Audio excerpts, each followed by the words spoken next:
Now from Jersey City, News Channel 28, Krista McCullough News. Welcome to the Krista McCullough School. I'm Lizette Victorino. And I'm Brandon Cassis. Thank you for joining us for a look at some exciting things happening at PS28. We begin tonight with a moving Veterans Day presentation that was held on November 2nd. Students from the 8th grade led the assembly under the direction of Mr. Stampoulos.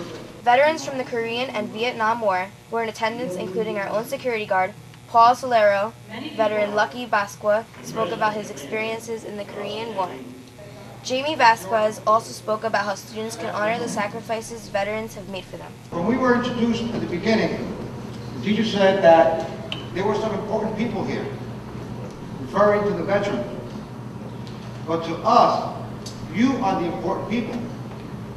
To us, you are the reason why we did what we had to do. Students were left with a better understanding of the price that many have paid for freedom. I learned that many of our soldiers have fought through the wars, and it was very inspiring to hear their stories. We also spoke with Mr. Vasquez about his impressions of the assembly.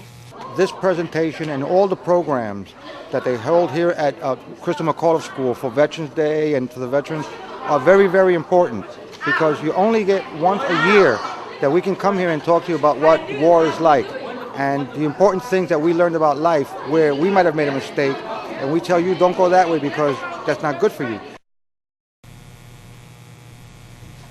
The staff and students of PS28 have been busy donating their time and money for worthy causes.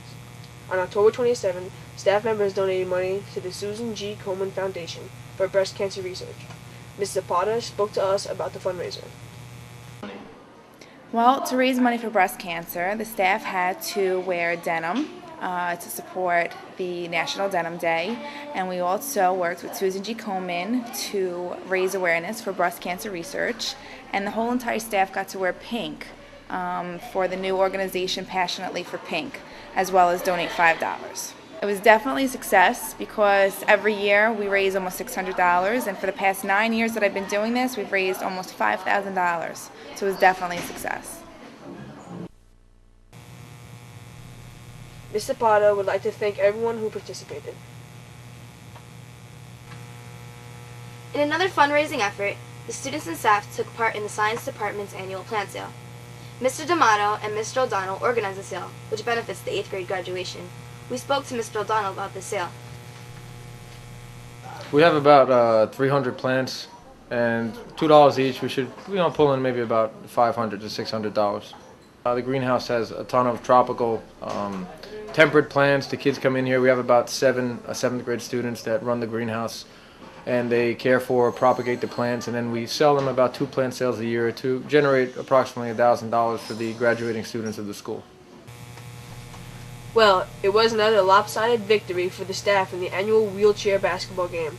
Students and staff alike had the opportunity to experience life within a wheelchair. 3rd grader Manny Cepedes, who uses a wheelchair, participated in the game with students from 6th, 7th, and 8th grade. Mr. Brown, who helped us to organize the event, talked with us about his performance in the game. I believe I put up about 12 points, I can proudly say. Triple-double. I'm sure I had about 15 assists. On top of that, put about 15 rebounds. So you can just call me Mr. Triple-double from now on. The staff cruised to a 40-26 victory. Well, Halloween has come and gone, but the students of PS28 had the chance to have some Halloween fun. Students from kindergarten, 1st and 2nd grade participated in a costume parade on October 31st, marching through the 1st floor and dancing in the gym. Dr. Strengel led the parade in costume. Some students won awards for their costumes, and a spooky time was had by all.